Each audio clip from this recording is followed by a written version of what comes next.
All right, guys, let's get started. This is our new episode of Jetil Podcast, the episode that we've been waiting for a long time. Today's guest, let me introduce our second host, as usually, Aidos. The Grandmaster. Grandmaster, Kung Fu Master. Yes, what's going on, everyone? Great, we're doing great. We're back. Thank you. Yeah, nice to have you. Thank you, man. It's been a while. It's been a while. And our second guest for today, guest speaker, is Matt. Hey, Matt, how are you, man? I'm doing pretty well. Yeah, it's first time doing a podcast. It's going to certainly be an interesting one. Straight from England, right? Came from London. Yeah. Yeah. I mean, you could say straight from England. I've been here a while now. All right.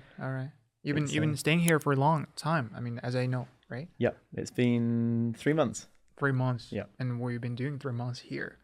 Working, I guess. sort of traveling, working, seeing Kazakhstan, and really enjoying the culture and what the country has to offer. One of the questions I have in my mind is like, every time I start talking to foreigners that are here, and I'm like, why the heck you chose Kazakhstan? You know, like what was the reason of choosing Kazakhstan? What do you think about that? Like, first things first. Is your visas okay? It's been 3 months. yeah. That's the is this thing one, legal? Right? Yeah. I don't know how much I should say on the air, but no. No, I'm just kidding. So as a UK citizen, I'm able to stay here for 3 months without a visa, which is pretty fortunate. So as long as I leave the country every 30 days and come back, which I can just take trips to. Are you living to Kyrgyzstan? Yeah, I actually got back yesterday. Whoa, that's the classic route. It is. I don't know how many other people do it, but. All right. Yeah, most of foreigners, they do in Bishkek, a couple of hours drive. Sure. That's perfect. So how do you like Kazakhstan? Like, I have a question. So you have, as I know, you have a marketing agency there in London, right? Yeah. So you were working online, and then are you a CEO there, or are you a founder? Sort of founder / marketing director. Oh, right. Yeah. All right. So you control everything online. Yeah. Yeah, please tell us more, man. Yeah, that's the interesting one. Are you doing the same thing here? Yeah, well, I actually just basically do the work for that company here, right, through the internet. So it's an interesting one. It's always been difficult to explain when I'm here in Kazakhstan, because it's based around sustainability and social impact, which is not too big here yet, right? So, I mean, obviously, people are familiar with the terms of ecology and things like that, but then sustainability and sort of environmental sustainability is not as common here. I mean, I've seen a couple things here and there, but nothing that's really serious. So it's hard to explain sometimes. Well, it's like if I would work online and if I would have online work and stuff, I'd probably choose something like, I don't know, Malaysia, Maldives, or like Bali or something. Oh, wait, your work is online. Yeah. Even though you're here in Kazakhstan. He does everything online. Yeah. Wow. So why did you choose Kazakhstan? Oh, so I mean, I think it's something that you got to be here and you have to experience it, and you have to breathe the air. Really bad example. No, because you have to know, bro. Listen, Almaty air is great because I came back from China just recently. Okay. Yeah. I came back from Beijing, because and then I was like, wow, we have a fresh air. Yeah. Why did you choose Kazakhstan though? It's one of those things where, first of all, it's hard to explain. Obviously you guys understand like why it's great here. Then I get the question as well from people back in the UK or in Europe. It's like, why did you come to Kazakhstan and why not somewhere else? But why didn't you go to Malaysia or the Maldives and just sit on a beach? Yeah. But then when you come here, you realize why you came, right? As in you enjoy what there is to offer. Obviously, I speak Russian, so that's a big advantage being able to be here, and I can get around quite easily. And as a linguist, that's a really satisfying I think that's experience. the thing with our people, man. Like, they don't have any place to compare to. Like, they don't go abroad. They would be sitting and complaining, like, oh, we got higher taxes. Yeah. Like, government doesn't provide this, provide that. Honestly, like this trip, like it's been 3 years. Like during the COVID, we didn't visit China. Like China was closed, right? We got our visa. We went there like this April.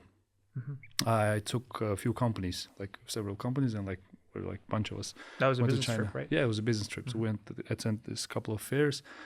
Those guys were in China for the first time, and they were like highly disappointed by the food quality, by the air quality, and the service and everything. Yes, of course, like everything's there and futuristic, but they didn't feel comfortable.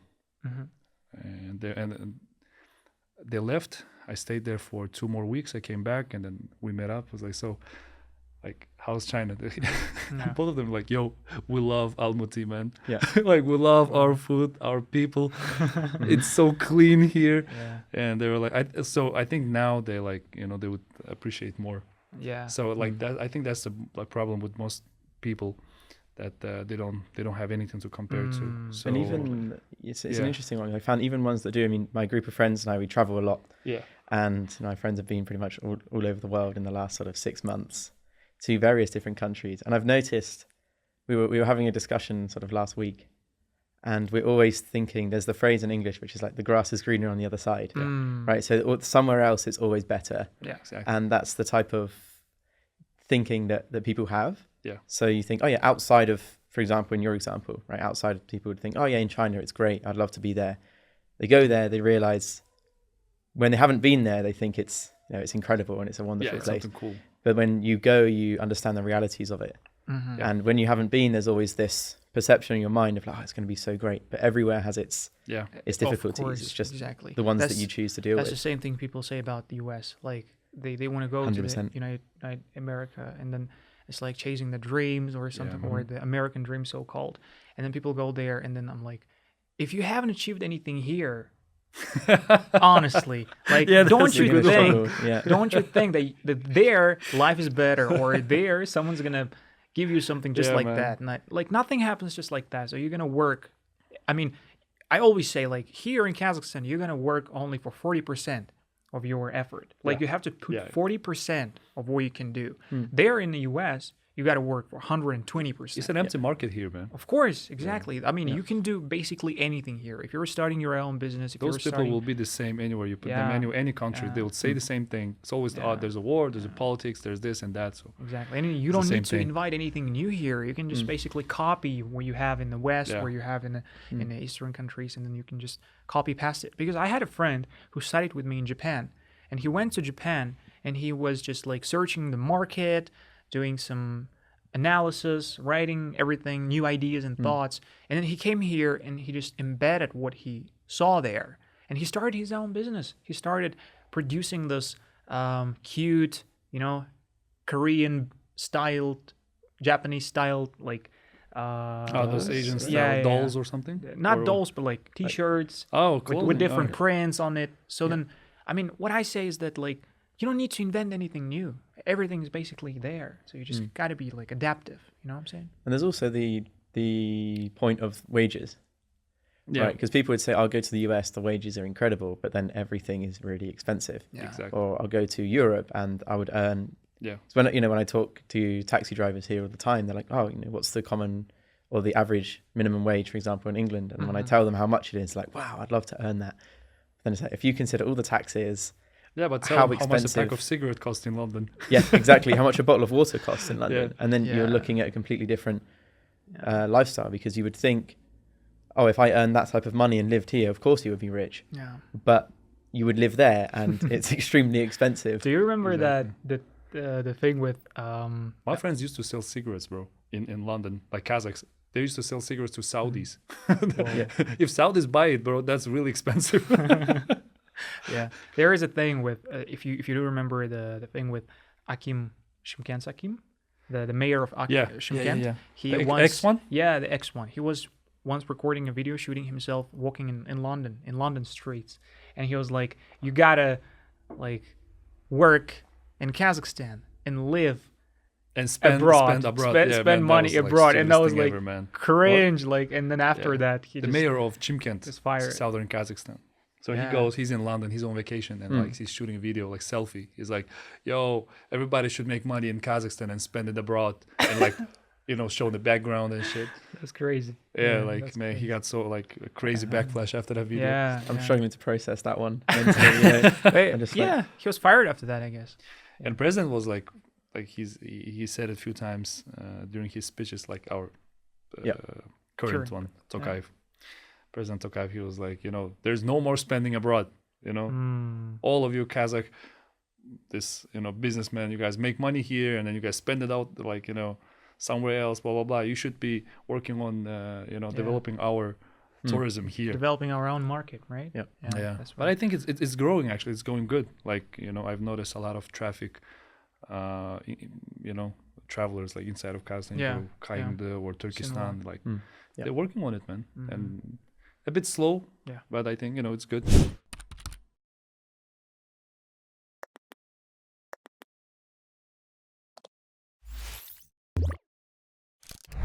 So you told me, Matt, that you speak Russian, though. Yeah. Like, because of linguistics and everything.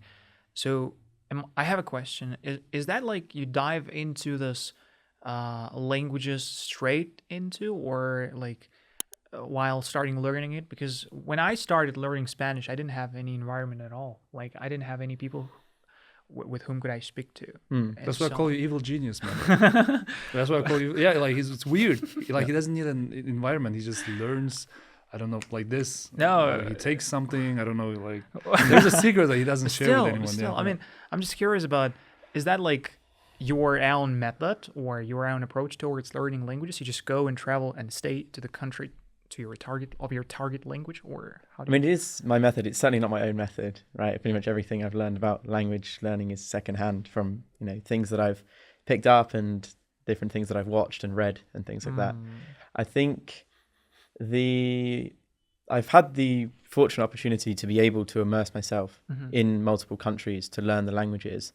And I found that whilst you can create that type of environment, for example, if you walk in the street in the UK, but you're listening to a podcast in Russian, it's like being in that environment. And then you're going home and you're training at the gym, you're listening to music in Russian, then you're going home, you're reading a book in Russian, you're immersing yourself as much as you can. But then if you do have the opportunity, I've always found, to go to the country as well and then get feedback when you're having a conversation, then also make the most of that. I mean, I'm very fortunate that I'm in a position to be able to do that. Yeah. It's an interesting one because I thought I had a formula when I learned sort of Spanish, French, and Italian as to how I should learn languages and the things I should know, the basic verbs, and then how I should go about building them. But what I realized is that Russian's a completely different beast to any of those. Yeah, sure. It is, man. Because when I learned Italian, I could just take something that I knew. For example, I would study something like some words, and I would get them quite easily because it was either similar to the French or similar to Spanish, and then that would come together quite simply. Just change the end. Yeah, and the structures, right, worked quite similarly. Obviously, they are completely different languages, but they do have a lot of similarities. Yeah. I tried that with Russian, and it just absolutely fell flat and failed. Sure. Then I was listening to a podcast, and sort of they came up with the idea. I think the guy is Stephen Kaufman, if I'm not mistaken. Sure. Right. I know him. And that type of idea. Yeah. So I said, well, I have nothing to lose. I might as well give it a try because what I'm doing clearly isn't working. Nice. Of just going through vocabulary like I'm at school. Yeah. And then I was fortunate enough to be able to live in Ukraine at the time. So I think obviously your learning by yourself can go really fast, but then when you're in that country as well, it accelerates it. Yeah. Right. Sure. It's like you study it, and then right after you're in a target country, the process doubles. Yeah. It maximizes, right? Like even so more. then you can hear out there and everywhere. So then but environment matters a lot. How do you get yourself out of that comfort zone? I'm really curious about that because I mean there are a lot of people who are learning languages for ages, right? But they're still scared to go to the target country and then start immersing themselves into that environment. How do you do that so fast? I think there's two things that you mentioned. First, don't get married. Well, three then. Be free. Sure. But so one of the two things I was going to mention are, one of them is not necessarily the fear to go to the target country, but it's the fear to speak. Right. I've noticed that I learned French at school, and I couldn't really speak that much. And I learned Spanish at school as well and couldn't really speak that much. And then I moved to Spain when I was 19. And once I just jumped into that environment and got into the process of just having to communicate because I need to, and sort of not being afraid of people judging me when I make an error because I'd embarrassed myself so many times by using the wrong words. It just became a habit to me. So then at that point, it was a situation of when you get past that fear and you just speak and speak and speak, and you're not sort of second guessing everything in your head when you talk. I mean, I'm sure you must have had this, like both of you, with all the languages that you learn. Yeah, man. There's this barrier, and once you break it, I realized I was at a school event, because I was working at a school in Spain, and one of the teachers had some French relatives, and suddenly I'd never spoken fluent French before, and suddenly I was talking to them, and I was just flowing in French. It's like, there's something to this, because I know, obviously, you know, the structures between the languages helped, but it was that breaking that confidence to just be able to say, I'll say it, I don't care, and see what happens. And that first feeling is kind of weird, because you're surprised, and you don't want to show that you're surprised. Yes. Like, oh my God, I'm speaking. Yeah. I know that feeling, bro. So that's the first barrier. Yeah. You know, so I really respect people, even here, everywhere where I travel, that come up to me and just try to speak in English. Yeah. Right. And don't fear, like I would have done years ago, going in my head and be like, okay, can I formulate the phrase absolutely perfectly with all the correct grammar before it leaves my mouth? And I think just to speak without worrying about to yourself about what somebody's going to say. No one's going to judge you, because it's not your first language. Bro. It's fine. Sure. That's the first step. And then the second step, obviously, moving to the country is certainly a challenge. It's fortunately a little bit easier for me, given that I've done it so many times, and fortunately with my passport it helps, right? Because I'm having a trip this 14th of May, so I'm going to Paris, and my French is not that good, to be honest. Like, I always tell people that I know French, but it's not on that high level. You need Arabic, bro. It's okay. Yeah, but I do speak Arabic. That's right. And also be careful. I got my luggage stolen the first day in Paris, bro. Really? Yeah, we were just, in front of the hotel. We were getting out.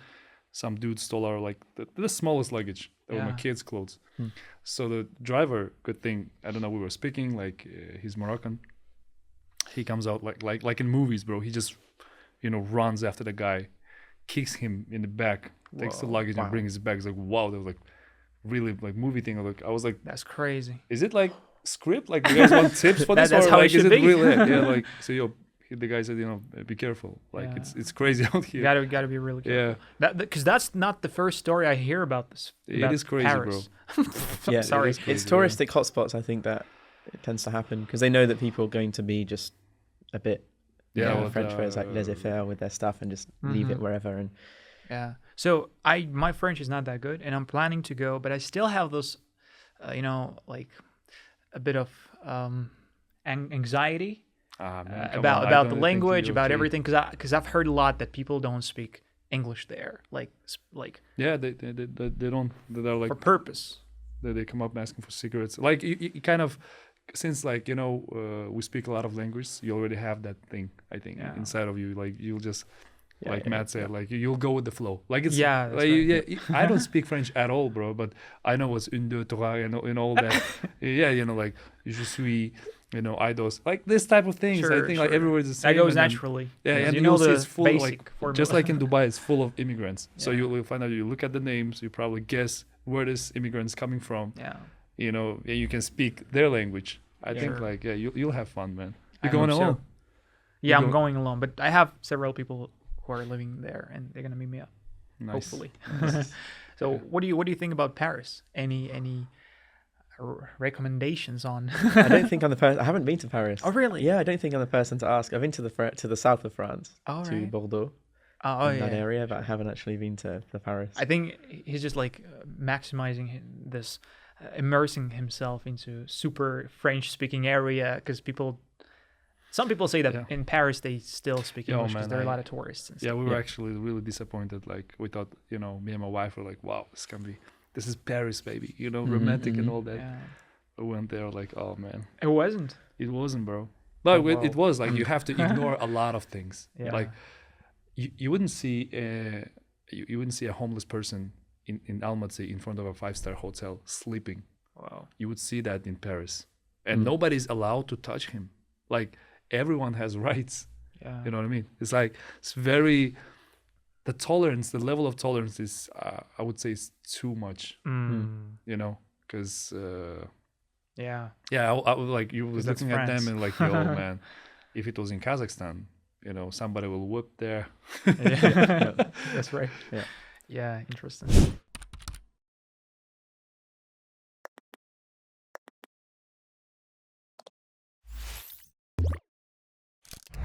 So, what about other languages? I've heard that you were about to start Chinese.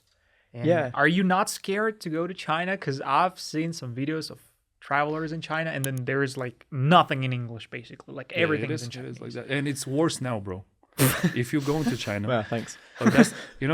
you will be only able to get in a cab from the airport, and then you'll get to a hotel. That's it. After that, you go outside. You can only use cash, right? You can only use cash because your Visa and MasterCard wouldn't work except Starbucks. And then you wouldn't be able to buy anything in the shops with your card. You have to use cash. That's fine.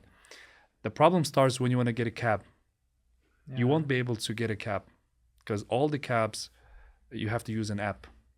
So in order to use an app, you need to buy a Chinese cell phone card, which you need your passport. You go to the place, you get your cell phone number. And then what you need is a Chinese bank card. Yeah. Yeah, and then you have to apply for a Chinese bank card. The hotel has to give you a receipt that you stay there and stuff. You get a Chinese bank card, and then you put everything into this WeChat. I think you heard of WeChat. Yeah, you upload everything there. You wait a couple of days to get approval that the real person, like this is your passport, blah blah blah. You go through this, and then you can start using it. Oh, you have to top up your, like you have to put some money in your WeChat account. Yeah, and then you're set. And then you can call cabs, you can pay for everything, pay for dinner and all that stuff. It's really weird. Like it's very challenging. I was kind of angry. Like, listen, back then it was so much easier for a foreigner. You come, get a cab, you pay for everything with your card, cash, doesn't matter. You can catch a cab, just wave your hand, you catch a cab. It was okay. Now it seems like they don't really want foreigners to go there. It's like, it's not so welcoming anymore. Because they had this theme song in Beijing in 2008, like Beijing 欢迎你. The meaning is like Beijing welcomes you. Now the vibe is like totally wrong. Foreigners are like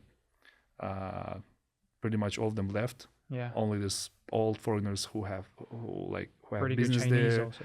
Yeah, who's married, who've been living there for 15, 20 years. So the environment, the whole vibe is different in China now. Yeah. So if you go in there, let me know. I'll just give you some life hacks so you won't waste your time, because I've seen a lot of foreigners struggling to get a taxi, just standing there, wasting time looking at their cell phones, and they don't know how to operate within WeChat, because WeChat has multiple mini programs, mini apps inside an app. It's kind of weird. So the government knows where you are, where you're going, what are you eating, what are you paying for, where are you flying. Wow. How many steps you're taking, and you have to press agree in order to get a cab. So like when you install that app, and then like you're calling a cab, and it warns you, we're warning you, your microphone and your camera will be accessible by the app while you're taking a ride for the driver and you. Crazy. So like they listen to what conversations you're having. Whoa. Yeah, it's so then you can't tell bad things about their well, government. most of the all of the Chinese that we met there, all of them were telling me and my wife, they were telling that guy lost his brain, lost his mind, the one. Yeah. He basically, he did some weird things, because China was never like that before. He learned from his neighbors. Now he can be a leader. He can be a chairman for the rest of his life. Yeah. There's some weird things happening in China. So yeah, there's some good news for you. I mean, so honestly, obviously it's not because of that, but I'd thought about this before, and it would be way too difficult and way too expensive and way too time costing to actually go to mainland China, right? To live, to learn. So I was thinking of just going to Malaysia, and there's Chinese speaking communities there, Singapore, areas like that. Right, yeah. It would be a little easier to live, spend time there, and I have some friends there as well. And Malaysia is a good place to be, I guess. Yeah, I like it. Because I've already had to accept that, like, given the current situation, mainland China is not really an option. Be pissed, bro. I mean, for tourism, like to go for a holiday, and that would obviously be a lot of documentation and things like that. I would love to, but it's just, logistically, it's not really. Yeah. Not really an option. Yeah. I might move there soon. So if I move there, Malaysia. No, China. China. Yeah. Why the hell? That's well, it's open one. now, bro. Really? Yeah. You're gonna move there and work from there, or what? Yeah, my work is online anyway, so I'm thinking I should move there. And You need a VPN then if you're working outside Astral, of China. baby. Astral VPN, everybody. Astral, pay me. So yeah, is that a sponsor or what's no, they don't pay, but that's the best one you could use there. Yeah? Yeah, you What get about, an Astral, you pay, I think $9 a month or something. What about your family though? Like, Yeah, I want to take them with me. really? Yeah, I want to. And they're gonna stay in China? Guangzhou, not in China, not in Beijing. Guangzhou, like south. That's where my cargo is. My, all right. my warehouse is there. I got a bunch of partners. Your wife speaks Chinese. She speaks Chinese. She speaks Chinese. Yeah, so it's good for the kids, man. Because how is that good for language? For language? Listen, we went there. I've seen all of my friends. Like most of them are married to Chinese girls. They have kids, like half Arab, half Chinese, half African, half Chinese, half Russian, half Chinese. Those kids, they speak several languages, bro. And English and Chinese is just out of the question. Yeah. They speak perfect Chinese. They speak perfect English, and they speak like their father's language, the Arabic, and they would learn something else at school. So you see, they're like 100 steps ahead. You know, if you compare them to kids here in Almaty, what do we learn? We know Russian and Kazakh. That's it. And then like, you know, if people are like us, you know, who would think openly, who have goals, you know, they would learn English and Chinese, and they're like self-discipline. This is important.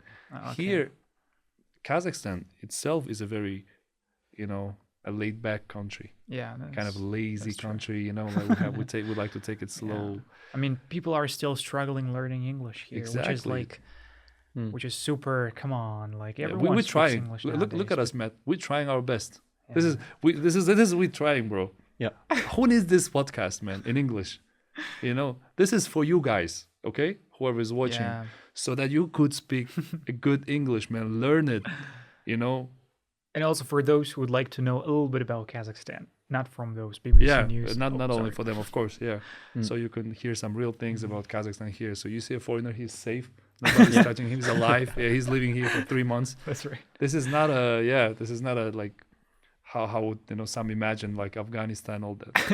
I think the Stan certainly does, especially in the UK. It does the trick, yeah. It doesn't do any favors. Yeah, I've heard. The interesting point is that when you start saying about Kazakhstan, not in the US, but specifically in the UK, they start asking you if it's a Borat country and so on. And this reaction is better. I prefer Borat. No, this reaction is even higher in the UK rather than the US. The US doesn't know a lot of things, man. Like that was the whole point of the Borat film, is to show that the US don't know a lot about the world. You could ask, it's not a topic I want to get into, no disrespect, especially on a Kazakh podcast. But I will save that for another time. Listen, Borat helped us really? Big time, you know. I heard that the tourist company took the slogan "Very nice" and put it on an ad campaign. Yeah, very nice. No, but that was good. I like that movie. So the film is interesting. Obviously, it's not necessarily. I think he chose Kazakhstan because he knew it's a country that people in the US would know nothing about. Yeah. So he could have chosen any country, right? And that was a strange part. You know, like why would they choose Kazakhstan? Yeah, like so many neighbors. And then there was the interesting there's like the double sort of meaning to the film. So the first one is that obviously you would get the people that laugh at it because he's saying outrageous things and doing outrageous things, right? But they let him get away with it because they think he doesn't know anything because he's from another country that they don't know anything about. Secondly, but then there's that other element of he's exposing that actually, if you look at some of the scenes in both of the films, the first one and the second one, you'll see he's exposing that they claim to see like his made up version of Kazakhstan as like a very sort of primitive culture and the way he represents it. But then he shows examples about how US culture is not so different. And he purposely, if you watch the films with that in mind, you will see exactly how he does it. I think there's a scene in the second one where he mentions some like a QAnon conspiracy theory. Yeah. Right. And they tell him, "Oh yeah, that's true. It's something about the Clintons and children or something like that. It's a pretty messed up topic." And then he shows them like this book that's apparently from like the Minister of Agriculture on how to take care of daughters or something. And it has some pretty explicit drawings on how apparently a son is born walking, and a daughter is born, like falls on the floor or something, right? And this is and they're like, no, that's a conspiracy, right? But then he's just exposed then, like literally the previous scene is them telling him a conspiracy theory. So it's that double sense of humor of how he's like mocking them. Man. To be honest, man, that guy is so underrated, bro. He's if you look at the rest of his work, stuff like The Dictator, Ali G. There's a really good show called Who Is America? Who is America? Yeah, that goes into that in detail. It's the one that went viral for like him somehow managing to get quite a few senators to endorse a campaign for toddlers to have guns in schools. Wow, man. Yeah. It's certainly his work is extremely underrated and extremely interesting. Man. I like him, and like he shot this Bruno. He made a lot of people angry. Like, a lot of mockumentaries, though. He's underrated. So yeah, it has that double meaning to it, and when you see it, it's like there's a scene in The Dictator, which is also another great film, where it's the final speech, right? At the end, when he's like, oh, if America was a dictatorship, you could do this. And then he talks about all these things. That's already happening. That's already happening. Yeah. And it's like when you look at it like that, it's an incredible piece of cinematography. Yeah. Do you know Elon Musk also likes that movie, and then he made his rockets pointy because of that movie. I've seen it online. No, I'd like pointy. That's right. Pointy is dangerous. Yeah. True. Oh man. True. Have you seen the second part of it? Like I have. I haven't seen the second part. Yeah, of course, man. You gotta watch it. Yeah. The second I part like, is, man. I like Borat. I think it's mostly about the Republicans of the America, right?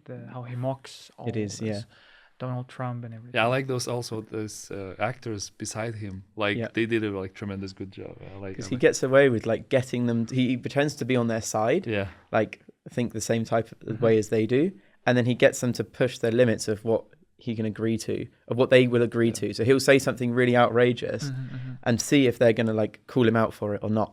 Yeah. Man, I really wish that he would play Freddie Mercury in, there's another actor played, I forgot his name. In Bohemian Rhapsody.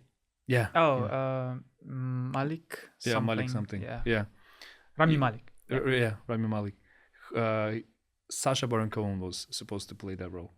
Have you seen? He would have, fit. Yeah, he would kill it, bro. Have you seen him in the first, like one of the first serious, like, because obviously he did a lot of comedy, and then there's one that he did called The Spy recently, which was on Netflix, which is like a very serious role. Really? About an Israeli spy in Syria. Yeah. I wanted to watch it. I think I've seen I've seen the trailer or something. It just came out, right? Recently. Yeah. It's not, well, obviously it's not it's sort of dramatized version of a story about an Israeli spy in Syria. So obviously some facts are not all there, but it's the acting regardless. I mean, in my opinion, which I'm no expert on acting at all, is it's quite good. Gotta watch that. Yeah, gotta watch. This stand thing. I really, I wanted to get rid of the stand part, like something like Kazakh Republic or Kazakhia or something like this, until this war happened, and then we got now the population and like a lot of people from Russia and Ukraine. Now we're having this problems with traffic and all that stuff. Prices are high. You know what? Just keep the stand. I think it's better that people don't know.